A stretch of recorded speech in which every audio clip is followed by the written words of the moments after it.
निजान्तर्गतम् अस्यन्नात्मनिमायया बहिर्भूतं यतो निद्रया सत्कुरुते प्रबोधसमये स्वात्मानमेवाद्वयम् तस्मै श्रीगुरुमूर्तये नमः। मुग्धं स्निग्धं मधुरमुरली माधुरी तीरनादैः सारं सारं शरणविवशं गोकुलव्याकुलत्वं श्यामं कामं व्रजजनमनो मोहनं मोहनाङ्गं ते नित्यं निवसतु महो वल्लभी वल्लभं नः। केवल आनंद स्वरूप का अनुसंधान करते हैं तब हृदय में भगवान से प्रेम और संसार से वैराग्य का उदय होता है।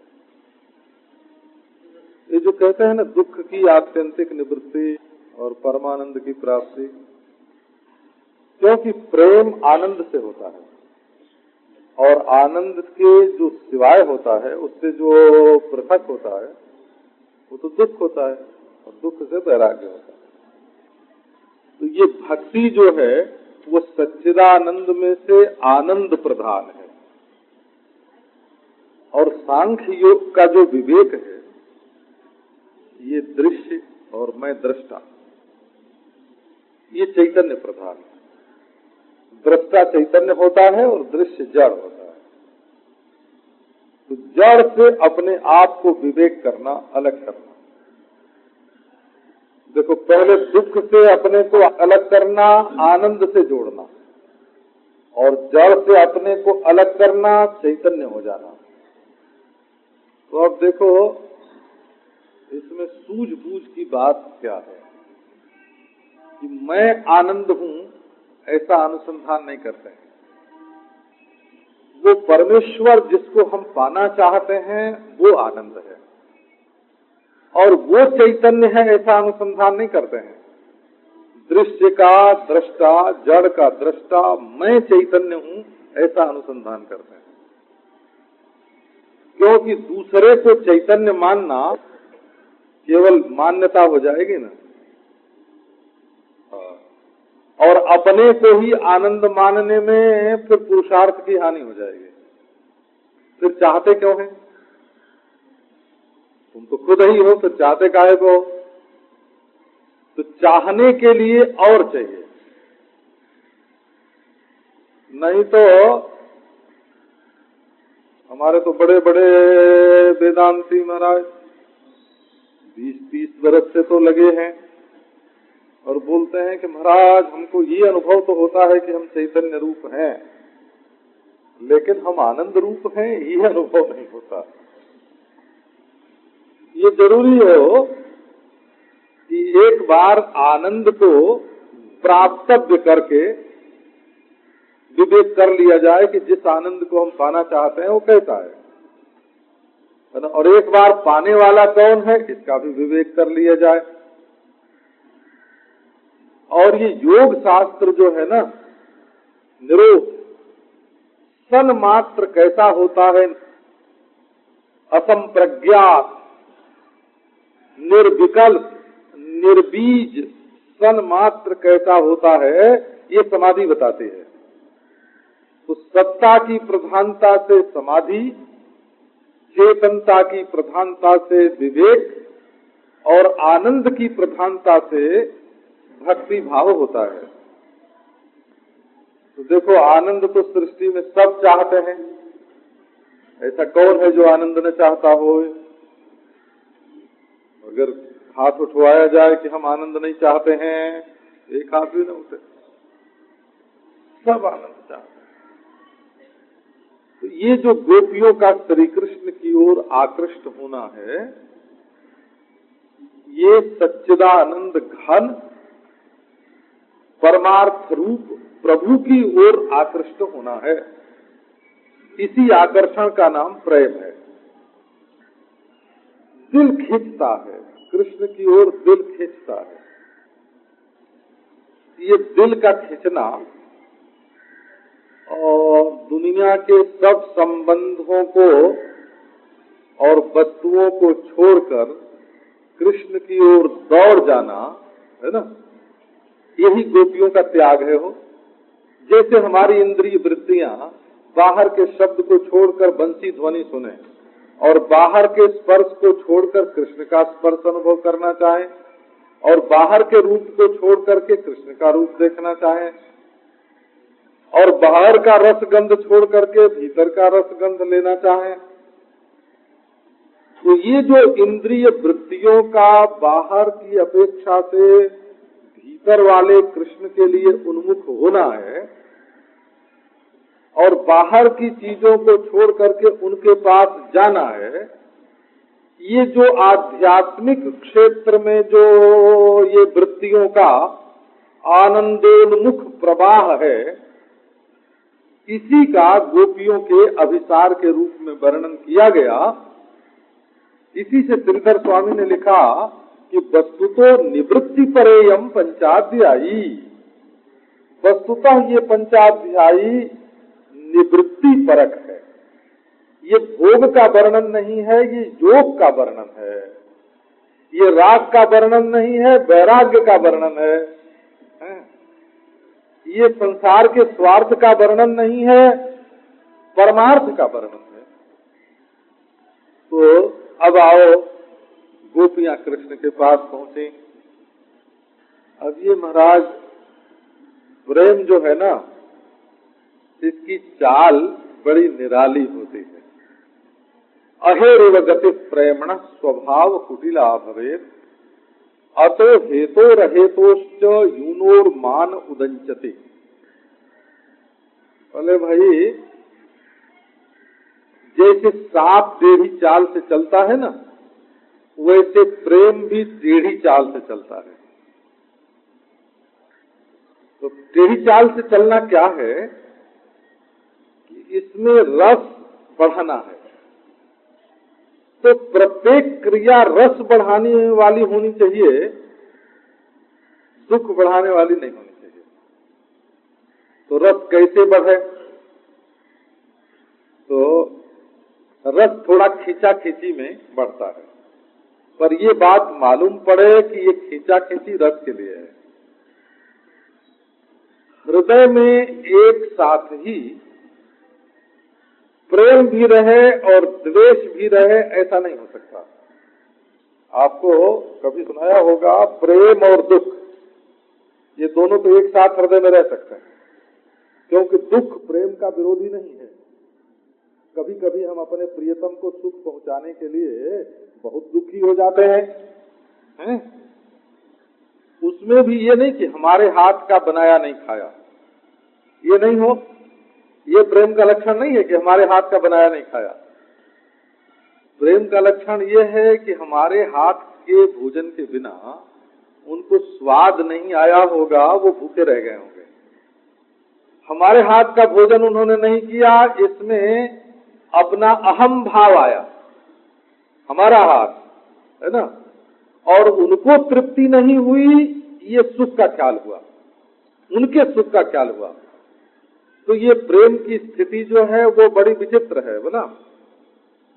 प्रेम में सेवा का अभिमान नहीं होता, प्रेम में अपनी तृप्ति पर ध्यान नहीं होता, प्रेम में अपने प्रियतम की तृप्ति पर ध्यान होता है। तो इसमें फिर कभी गरम करना पड़ता है ना।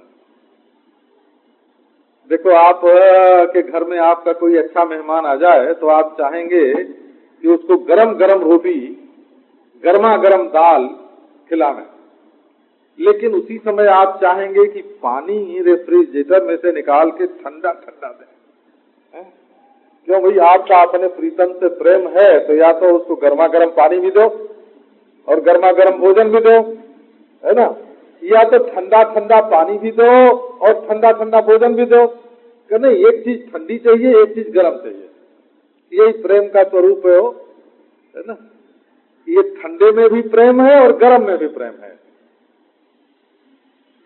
तो श्री कृष्ण ने बांसुरी बजाई और ऐसा अमृत का लोभ दिया, है ना, गोपियों आओ, हम तुम्हारे बिना दुखी हैं, तुम्हारे बिना हमारे प्राण तड़फड़ा रहे हैं, तुम्हारे बिना हमें क्षण क्षण काटते हैं। गोपियां आ गईं तो बोले कि अच्छा अब थोड़ा ठंडा दिया तो थोड़ा गर्म भी चाहिए।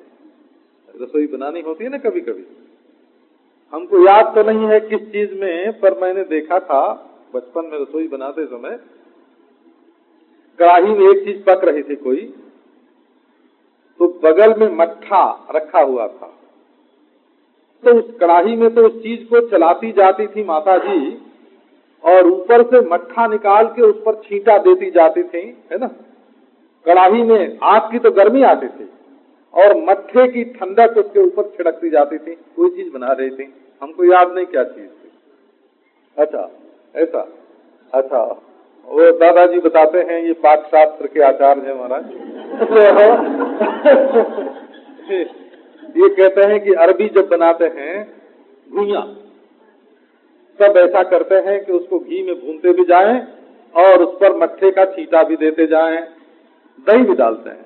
जबलपुर में भी एक चीज मैंने ऐसी बनाती देखी थी, है ना, कि वो हाथ से उसको कढ़ाई में हिलाते रहते हैं। तो ये ठंडा और गर्म, तो कृष्ण ने कहा कि अच्छा भाई आओ, आ गई बड़े प्रेम से। अब अवदद बदताम श्रेष्ठो वाचः पेशैर विमोहयन्। सुखदेव जी कहते हैं कि ये कृष्ण जो हैं ये केवल बांसुरी बजाने में ही निपुण नहीं है, बदताम श्रेष्ठः, बोलने वाले जितने हैं ना, बावदूक व्यासादि, व्यास पराशरादि, उनमें भी श्रेष्ठ हैं। तो कैसी वाणी बोले, प्रेम की वाणी भी हो, बड़ी विलक्षण होती है। बचपन में एक पत्रिका पढ़ते थे, उसका नाम था मतवाला, कलकत्ते से निकलता था। तो उस पर लिखा रहता था, अमीय गरल शशि सीकर रविकर, राग विराग भरा प्याला, पीते हैं जो साधक, उनका प्यारा है ये मतवाला। अमृत भी प्यारा लगे और विष भी प्यारा लगे, और चंद्रमा की किरणें भी और सूर्य की प्रखर उत्तप्त किरणें भी, और राग भी वैराग भी, ये दोहरे रस जिसमें भरे हों, अमृत भी विष भी, राग भी विराग भी, चंद्रामृत भी और सूर्य ताप भी, ऐसा प्याला जो पीते हैं ना, ये महाराज अनिर्वचनीय जो प्रपंच है, अनिर्वचनीयम प्रेम स्वरूपम, प्रेम का स्वरूप अनिर्वचनीय है, वो अमृत है। बोले तब जहर क्या है? जहर भी वही है ना। कहो जहर है का नहीं, अमृत भी वही है। कहो चांदनी है, कहाँ ठंडा करता है, चांदनी है। बोले पर वो ताप देता है, वो सूर्य किरण भी है। तो उसमें राग है का? राग नहीं, उसमें तो सबसे वैराग्य भी है। पीते हैं जो साधक, उनका प्यारा है ये मतवाला। ऐसी वाणी बोले श्री कृष्ण, अवदद बदताम श्रेष्ठो वाचः पेशैर विमोहयन्। विष अवयव, वाणी में ऐसे अवयव हैं, माने ऐसे हिस्से हैं, ऐसे अंग हैं वाणी में कि उनको सुन करके आदमी मोह में पड़ जाए। तो आपको पहली बात सुनाई, मोह क्या? स्वागतम वो महाभागा, आइए आइए महाभाग्यवती गोपियों पधारिए, तुम्हारे दर्शन से हम धन्य धन्य हो गए। भला कैसे पधारे हैं? माने बिना निमंत्रण के पधारे, बिना आमंत्रण के पधारे, बिना बोले आए, बुलाए आए। इसका मतलब हुआ कहाँ से टपक पड़े, है ना। प्रियं किं करवाणि वह, आपकी क्या सेवा करें? बोले मालूम नहीं कि क्या सेवा करने के लिए बुलाया है ना। नाचने के लिए बुलाया, गाने के लिए बुलाया, बजाने के लिए बुलाया, चांदनी का आनंद लेने के लिए बुलाया है। अब पूछते हैं कि क्या सेवा करूं? अरे भाई बहुत सी नदियों के बीच में एक नट को जो सेवा करनी चाहिए सो सेवा करो और रासलीला करो।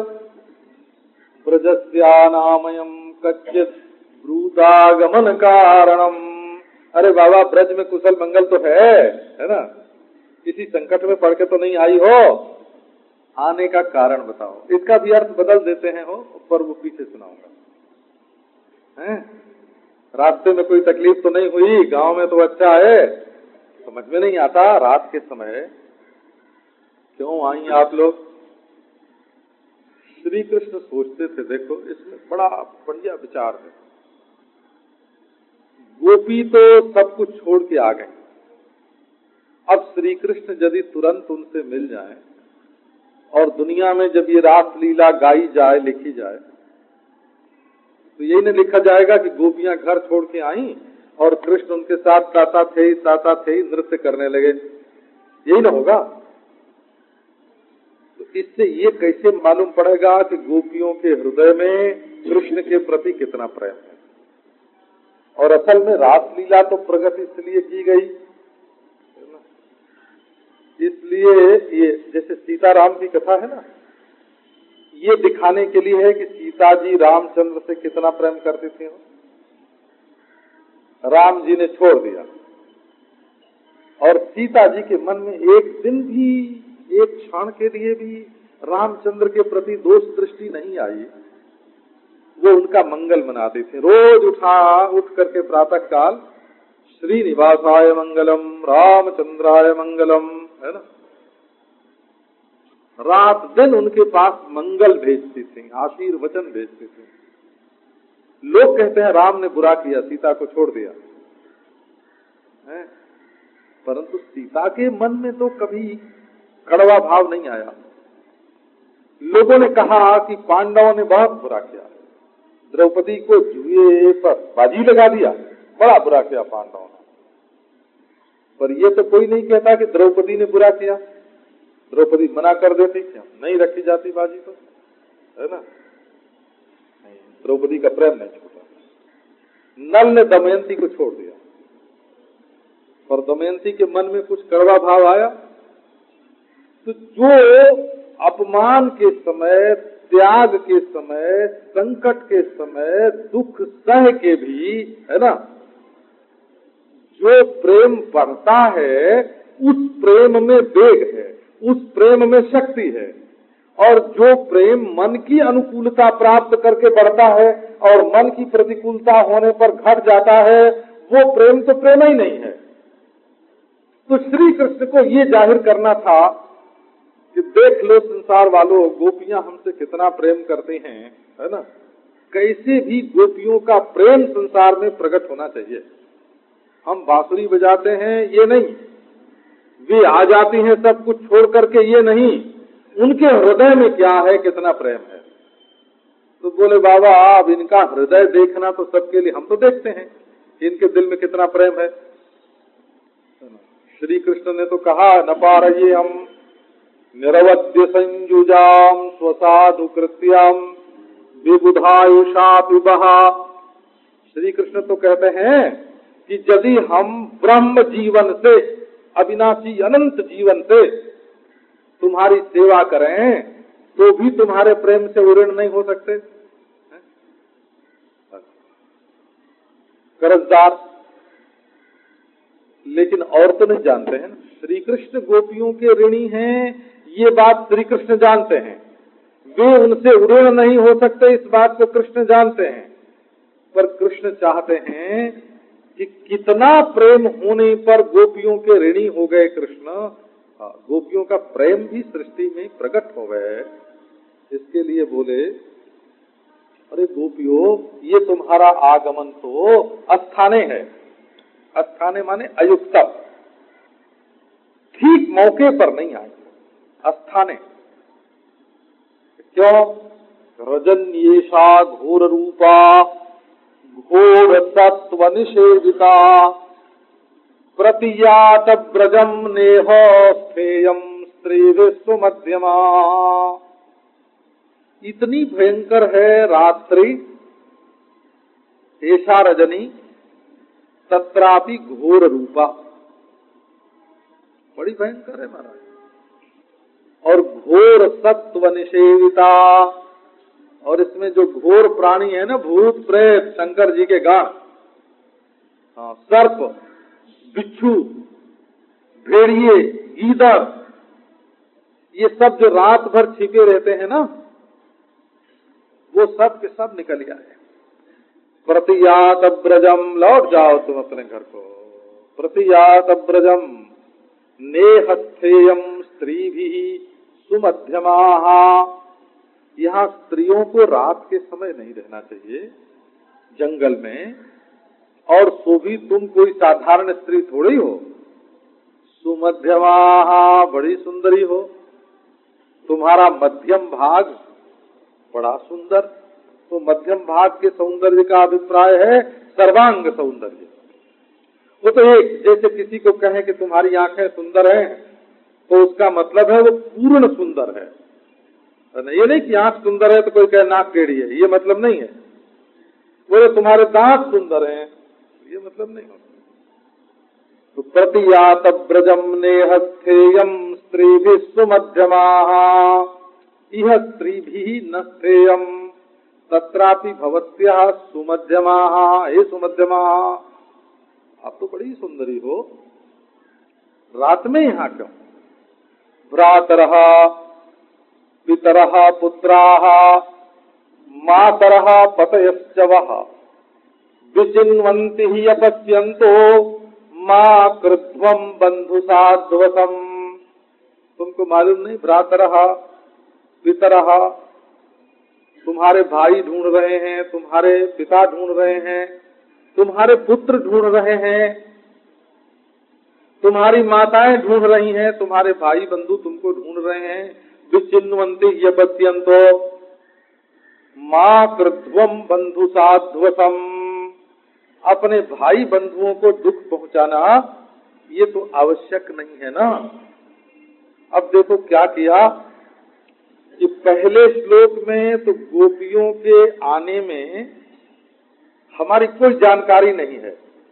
पहले ये प्रकट किया कि तुम हमारी जानकारी में नहीं आई हो। पहले तो अपना निमंत्रण ही वापस ले लिया, प्रणय निमंत्रण वापस ले लिया हो, और फिर उनको उनके लिए डरवाया कि रात में क्यों निकली, भूत है, प्रेत है, पिशाच है, चोर है, सर्प है, तुम्हारे लिए बहुत भय है। और फिर तीसरी बात ये कही कि तुम्हारे घर के जो लोग हैं वे व्याकुल हो रहे हैं।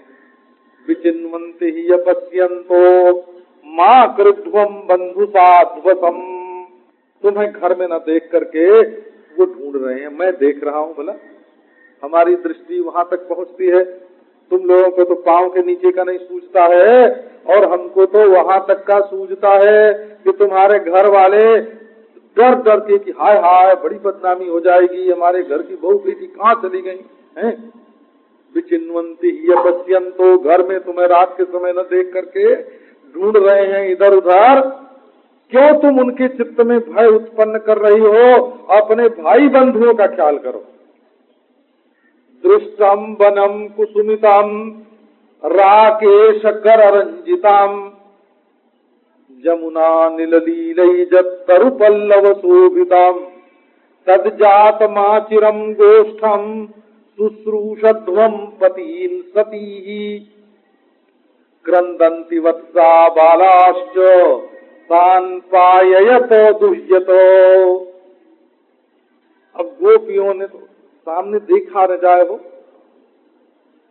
आमंत्रण तो गया अलग है ना, आमंत्रण की जानकारी भी नहीं है, और शरीर का भय दिखा रहे हैं। क्या गोपियां है ना, क्या गोपियां श्री कृष्ण का प्रेम नहीं है? बिना प्रेम के ही, उनके प्रेम के बिना ही उनके पास आई हैं। अरे उनका तो विश्वास ये है कि हम तो कृष्ण से कम प्रेम करती हैं, वो हमसे ज्यादा करते हैं। ये तो आप जानते हैं, ये प्रेम की जड़ है। वो आदमी जब उल्टे रास्ते से चलने लगता है, प्रेम में उल्टे रास्ते पर चलने की पहचान क्या है? कि मन में ये कल्पना हो जाना कि हमारा प्रेम तो बहुत ज्यादा है, उनका कम है। ये प्रेम का उल्टा मार्ग है। और प्रेम का सीधा मार्ग क्या है कि उनका प्रेम बहुत ज्यादा है, हमारा कम है। तो जब उनके प्रेम पर विश्वास होता है तब अपना प्रेम बढ़ता है, और अपने प्रेम का अभिमान होता है और उनके प्रेम पर अविश्वास होता है तो प्रेम घट जाता है। क्योंकि प्रेम में अपने प्रेम की निरभिमानता और सामने वाले के प्रेम पर विश्वास, ये दोनों प्रेम की जड़ है। ये दोनों प्रेम की जड़ है। यदि आप ये दोनों बात बनाए रखते हैं, ये विश्वास है कि वे हमसे बहुत प्रेम करते हैं, है ना, उन्होंने हमको जीवन दिया, तन दिया, मन दिया, प्राण दिया, आंख दी, कान दिया, है ना, बुद्धि दी, उनके प्रेम पर अगर आपका विश्वास है तो आपका प्रेम बना रहेगा। क्योंकि विश्वास ही प्रेम का बाप है। जिसके प्रति हृदय में विश्वास होता है उससे प्रेम होता है। और अभिमान जो है ये प्रेम का शत्रु है। जहां अपने बड़प्पन का अभिमान आया, हम बहुत प्रेम करते हैं, उनके प्रेम में क्या रखा है, तो ये प्रेम का शत्रु। अभिमान प्रेम का शत्रु है और विश्वास प्रेम का बाप है। तो नारायण तो प्रणय निमंत्रण ही वापिस ले लिया श्री कृष्ण ने, माने गोपियों के हृदय में जो उनके प्रति विश्वास, उस पर एक ठोकर लगाई। और श्री कृष्ण के लिए गोपियों के हृदय में जो त्याग, अपने शरीर तक का त्याग, खाना छोड़ के आई, अंजन लगाना छोड़ के आई, शरीर की परवाह छोड़ करके आई, अब उसको याद दिलाते हैं कि रात को, है ना, अंधेरी रात में तकलीफ होगी तुमको, है ना, तो उसके त्याग पर चोट की। और तीसरे देखो, माता पिता भाई बंधु सब तो उसको रोक रहे थे और उनको मार के तब वो आई, है ना, अरे वो तो उनके ऊपर पांव रख के आई। सा बार्जमाना पति भी भ्रातृ भी पितृभिर भ्रातृबंधु भी गोविंदा भरतात्मानो नन्यवर्तंत मोहिता। उनको पता ही नहीं लगा कि हमारे पांव के नीचे कौन पड़ा है ना, उल्लंघन करके आई हो, लांग लांग के आई अपने घर के संबंधियों को। तो जिन संबंधियों को लांग करके वो आई, अब उनको उन्हीं संबंधियों की याद फिर से दिलाना कि उनके लिए तुम लौट जाओ, ये तो उनके अभूतपूर्व त्याग, अभूतपूर्व वैराग्य, अभूतपूर्व संसार के प्रति निर्ममता, केवल कृष्ण के प्रति जो ममता, उस ममता पर आक्षेप हुआ ना।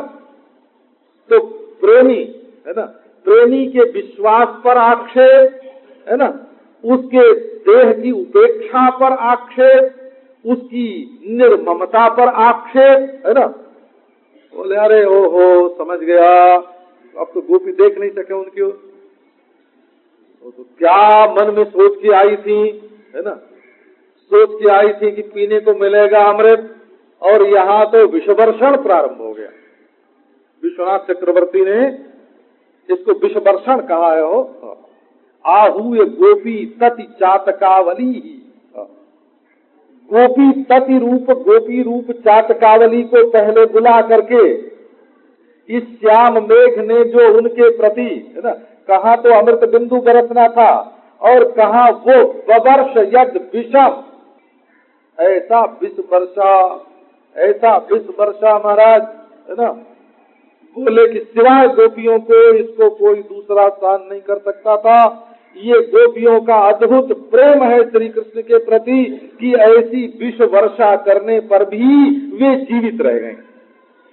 उनका सामने देखने का मन न हो, मुंह घुमा दिया, वन की ओर देखने लगे। एक शोट और थी, दृष्टम वनम कुसुमिताम राकेश कर रंजिताम जमुना निललीलैजत्तरु पल्लव शोभिताम तदयातो मा चिरम गोष्ठाम शुश्रूषध्वं पतीन सती क्रंदन्ति वत्साभा तान पाययतो दुह्यतो। बोले हो गोपियों, गलती हुई, माफ करना, है ना। मैं समझ गया तुम लोग क्यों आई हो। कि देखो शरद ऋतु है और चांदनी रात है और ये हरा भरा वन पुष्पों से है ना लदा हुआ, फलों के भार से झुका हुआ, और चंद्रमा की किरणों ने इनके ऊपर पच्चीकारी की है, रंग दिया है। दृष्टम वनम कुसुमितम राकेश कर रंजितम, वन का जो राजा है, औषधि वनस्पतियों का राजा है राकेश चंद्रमा, उसने अपने कर किरणों से स्वयं इस वन को रंग दिया है। मान गया तुम लोग प्रकृति प्रेमी हो, इसकी झांकी करने के लिए आई हो, इसका दर्शन झलक, वन की झलक, वन की झांकी देखने के लिए आई हो। सचमुच बड़ा सुंदर है। जमुना नील लीलैजत तरुपल्लव शोभिताम, जमुना में वायु भी इस वन में आता है। यमुना में स्नान करके, ऐसे उसकी हिम्मत नहीं पड़ती, जमुना में स्नान करके शीतल होके है ना, और धीरे धीरे मंद मंथर गति से चलकर आ करके यहाँ के एक एक वृक्षों को, लताओं को गुदगुदाता है ना। क्या शोभा है। जमुना नील, जमुना नील माने जमुना में स्नान करके आया हुआ वायु, और लीलैजत माने शीतल मंद सुगंध वायु चल रही, लीला पूर्वक चल रही, मन नृत्य करते हुए वायु नाच रही है। ऐसा वन जिसको चंद्रमा अपनी किरणों से रंग रहा है, ऐसा वन जिसमें फूल खिले हुए हैं, ऐसा वन जिसमें यमुना में स्नान करके शीतल वायु चल रही है, और ऐसी मंद मंद वायु चल रही है कि लता और वृक्षों के पल्लव को हिला रही है। दृष्टम, अच्छा तुम ये देखने के लिए आई हो, मैं समझ गया, बांसुरी सुन के नहीं आई हो है ना, मुझे देखने के लिए नहीं आई हो तुम है ना। जैसे हम अपने श्रोताओं के बारे में ये समझते हैं ना कि ये कथा सुनने के लिए आते हैं, तो समझ गया, क्या समझ गया कि तुम वृंदावन की शोभा देखने के लिए आई हो। वाह वाह। दृष्टम वनम कुसुमितम राकेश कररंजितम जमुना नीललीलैजत तरुपल्लव शोभिताम, अथवा जमुनायाम अनिल लीलया। जमुना जी में क्या होता है, चांदनी छिटकी हुई है और धीरे धीरे तरंगे जो हैं वो बहुत शांत हैं। तो वायु से जब वृक्ष और लता के जो अग्रभाग हैं वो जब कांपते हैं ना, तो चांदनी रात में पूर्व से चंद्रोदय हुआ और वृक्ष की छाया पड़ी जमुना में, और वहां महाराज वृक्ष लता नृत्य कर रहे हैं। रास तो हो रहा है जमुना जल में, कैसे हो रहा है कि चांदनी रात में वृक्ष और लताओं की जो परछाई पड़ती है और वो वायु से धीरे धीरे एजक कंपमान है, बोला कंपमान है। तो भगवान ने दिखाया, वो देखो जमुना जी में वो रास लीला हो रही है, वो वृक्ष नाच रहे हैं, वो लताएं नाच रही हैं, वो फूल नाच रहे हैं, वो पत्ते नाच रहे हैं। यही देखने के लिए आई थी ना। ठीक है, गलती हुई, मैंने आक्षेप किया। आप तो प्रकृति की शोभा देखने के लिए, सौंदर्य निरीक्षण करने के लिए यहाँ पधारी थी, तो तदयात लौट जाओ। तदयात माचिरम गोष्ठम शुश्रूषध्वम पतीन सती क्रंदन्ति वत्सा बालाश्च तान पाययत दुह्यत। तदयात माचिरम, जल्दी जाओ, देर मत करो। कहाँ जाएं कि बोले गोष्ठम, गोष्ठ में जाओ। तो वहां जाके क्या करें, पतीन शुश्रूषध्वम, अपने पतियों की सेवा करो। बोले कि महाराज हम तो उनको छोड़ के आई हैं। हे नंदनंदन, क्या हे श्याम सुंदर, श्याम सुंदर से दास्या, हम तो तुम्हारी दासी हैं और उनको छोड़ करके आई हैं। बोले कि राम राम राम राम गोपियों, ऐसी अधर्म की बात अपनी जबान पर कभी नहीं लाना। जब पतियों को छोड़ के आई हैं, सीताराम सीताराम, नारायण का नाम लो। शुश्रूषध्वम पतीन, जाओ पतियों की सेवा करो। बोले हमारी तो रुचि बिल्कुल नहीं है। तो नहीं है तो सती शुश्रूषध्वम। अरे तुम्हारे गांव में कोई सती सावित्री है कि नहीं, है ना? और ये संतो न वासंती सतो बाप नानुवर्त से, क्या तुम्हारे गांव में कोई सती नहीं है? अरे सती हो तो जाओ उसके चरण की धूली लेके अपने सिर पर लगाओ कि हे सती माता, हमसे गलती हो गई, हम अपने पतियों को छोड़ करके वो नंद के छोरा के पास चली गई बांसुरी सुनने के लिए, हैं? जाओ जाओ सतियों के चरणों की धूल लेके अपने सिर में लगाओ, उनकी सेवा शुरूचा करो। तुम धर्म छोड़ करके यहाँ आई हो, राम राम भ्रष्ट हो जाओगी, नरक में जाओगी, लौट जाओगी। शुश्रूषध्वम पतीन सती क्रंदन्ति वत्साः बालाश्च। अरे तुम्हारे हृदय में दया माया नहीं है। अरे वो कठोर गोपियों, क्रंदन्ति वत्सा बालाश्च, उधर बछड़े गाय के पांव में बंधे बंधे टकराए रहे हैं, बिना दूध के बच्चे रो रहे हैं। जाओ जाओ बछड़ों को छोड़ो, गाय दुहो, बच्चों को दूध पिलाओ। तुम यहाँ क्या करने के लिए आई हो? अपने धर्म कर्म कर्तव्य छोड़ के, घर द्वार छोड़ करके यहाँ आई हो। इसी को विषवर्षण कहते हो। अब आपको फिर एक बार लौटा देते हैं पहले। स्वागतम वो महाभागाः प्रियम किम करवाणि वः ब्रजस्यानामयम् कच्चित् ब्रूतागमन कारणम रजन्येषा घोर रूपा घोर सत्व निषेविता प्रतियात ब्रजम नेह श्रेयम स्त्री विश्वमध्यमा भ्रातरः पतयः पुत्राः मातरः पितरश्च वः विचिन्वन्ति हि अपत्यन्तो मातृध्वं बंधु साध्वसम्। तो भगवान जानते हैं गोपियों में दो तरह की थी हो, दो से तो बहुत तरह की थी।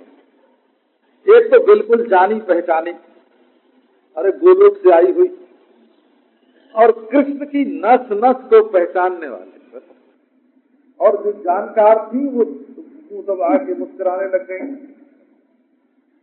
तो इसमें क्या बात है? इसमें बात ये है, स्वागतम वो महाभागाः, गोपियों तुम सचमुच महाभाग्यवती हो, सौभाग्यवती हो। आज तुम्हारा सौभाग्य जग गया और सुआगतम, वाह भले आई, मैंने बांसुरी बजाई और सुनते ही तुम आ गई, इतना तुम्हारा प्रेम है, धन्य हो धन्य हो। अरे बांसुरी की आवाज सुनते ही तुम आ गई, सचमुच हम तुम्हारे प्रेम के ऋणी। प्रियम किम करवाणि वः, अब आप बताओ, तुम बताओ कि तुम्हारा क्या प्रिय करो, क्या प्रिय करो। कहो तो पाँव दबा दें, कहो तो तुम्हारा बाल श्रृंगार कर दें, कहो तो रंजन तुम्हारा ठीक नहीं लगा है उसको लगा दें, कहो देनी पूछ दे, है ना, थोड़े ठीक कर दें, है ना। अच्छा तुम जो राग कहो तो राग गाय के सुनावे, जिस ताल पर कहो नाच दें, है ना। अरे बाबा तुम जो कहो तो सब, मन तुम्हारा है ना, और तन हमारा, जो तुम्हारे मन में आए तो हमारा तन नाचने के लिए वही नाचने को तैयार है। अब वो गोपी जो मुस्कुरा रही थी ना, वो बोले कि ठहरो ठहरो, ऐसी बात मत करो, हम लोग यहाँ देर तक रह जाए और ब्रज में कोई नई घटना घटित हो जाए, है ना, तो हमारे बिना, अरे हमारे भी घर है द्वार है ना, हमारे बेटे हैं, हमारे रिश्तेदार हैं, नातेदार हैं, है ना, हम सायंकाल ब्रज के बाहर हो जाए तो वहाँ अनर्थ हो जाए, तुम हमसे यहाँ रोकते हो, बात नहीं करना, दूर रहना। तो कृष्ण भगवान बोले कि ब्रजस्यानामयम् कच्चित्, अरे क्या तुम कल्पना करती हो ब्रज का कोई अमंगल हो सकता है? मैं मौजूद हूँ भरा, मैं मौजूद हूँ, मेरे रहते क्या ब्रज में किसी को कोई कष्ट हो सकता? फिर तो फिर खुलवा खुल जाओ ब्रज को, आओ नाचे गाँव बजाओ, यहाँ से फिर ब्रजस्यानामयम् कच्चित्। लेकिन मैं कह दिया बोले गुरु है ना, अरे गोपियों, एक बार तो अपने मुंह से फूल झड़ने दो, है ना। गुरु तो हम तुम्हारे प्यारे और तुम हमारी प्रेयसी, अगर बातचीत नहीं करोगे और हंसन की सुहलावनी, जैसे हंस हंसनी आपस में बातचीत करते हैं, बोले हम लोग आपस में बात करें, है ना। गीत गोविंद में आया है, एक बार राधा रानी रूठी और श्री कृष्ण भगवान बनाने लगे, तो बोले कि तुम तो हमारे ऊपर गुस्सा ही तो आया है, तो गुस्सा आने पर क्या किया जाता है। बोले तो आदमी जिस पर गुस्सा आता है उसको बांधता है, तो घटे खुद बंधनम नारायण, अपनी बाहों से हमको बांध लो।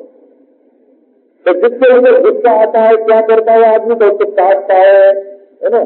तो रथ खंडनम अर्थात जंतु काटो, तो तुमको यही है, गुस्सा आता है तुमको मारते हैं, तो तुम बोले गाली दो। अरे तुमको जैसे मजा आवे बाबा वही तुम कर लो, लेकिन खुश हो जाओ। जैसे तुमको खुश हो जाए वही तो पूरे करो। तुम्हारा गरल खंडनम मन तिरति मंडनम पद संगम, हमारे हृदय में जो मिलन की आकांक्षा है उसकी आग को बुझाने वाली हमारे हृदय पर जो मुकुट है ना, मन तिरति मंडलम पद पल्लवम, कहते देवी पद पल्लवम, ये तुम अपने चरण पल्लव को तो हम अपने मुकुट का आभूषण बना लें। एक पद पल्लवम उदाहरण, तो द्रुत मधुर मधुर मधुर मवान प्रिय चारुशीले, प्रिय चारुशीले, प्रिय चारुशीले, ऐसे वो पद है, सुंदर गीत गोविंद का पद है। मुंच महिमान मनिदानम, मुंच महिमान मनिदानम, बिना कारण के तुमने मान किया है प्रिय चारुशीले, मुंच महिमान मनिदानम। अनिदान रोग होता है तो उसका कोई निदान होता है ना, कारण होता है ना। और तुमको जो मान का रोग हो गया वो तो बिना कारण से ही हो गया। मुंच महिमान मनिदान, तो प्रीत है तो गोपी महाराज समझे और मुंह फेर ले, और एक ने कि प्रीत है बोलो। एक ने पूछा आखिर बोले क्या, आगमन कारणम, ये जो आई हो ना इसमें जो सुख का हिस्सा भरा हुआ है तो बोलो। आई तो हो सुख के लिए और मौन होकर दुख की सृष्टि कर रही हो, तो आने का जो सुख है तो बोलो। गोपी ऊपर देखने लगी, देख लो सचमुच गोपी। एक ने आंख बंद कर दी, एक ने अपनी आंख नीची कर दी, समझते हैं। उन्हें रजन अघोर रूपा अघोर सत्वनिषेविता प्रतियात ब्रजम न यह श्री सुमध्यमा। रजनीशा रजनी है, रजनी रजनी माने रंजनी, जिसमें लोग मनोरंजन करें। ये मजदूरी करने का समय नहीं है ना, ये तो मनोरंजन करने का समय, ये परिश्रम का समय नहीं है। रात जो है वो तो रंजनात् रजनी, जो रंजन करे उसको रजनी कहते हैं, रजनी ऐसा।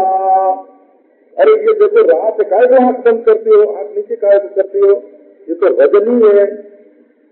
देखो ना रात्रि की तरफ कैसी चादर चलती है, अघोर रूपा कैसी बलशाम, और अघोर सत्वन सेविता, यहाँ न कोई सांप न बिच्छू न जानवर। ये तो वृंदावन महाराज पृथ्वी का हृदय कोमल, प्रति जात ब्रजम न, ब्रज में नहीं जाना, अब कभी मत जाना, लौट के मत जाना, गाँव में मत जाना। आओ हम लोग अब जीवन आजीवन इस वृंदावन में ही रहेंगे और नाचेंगे गावेंगे हंसेंगे, है ना, फूल से श्रृंगार करेंगे, है ना, केले के छिलके पहन लेंगे और फल खा लेंगे और जमुना जल पी लेंगे और दिन भर रात भर वृंदावन के कुंजों में विहार करेंगे।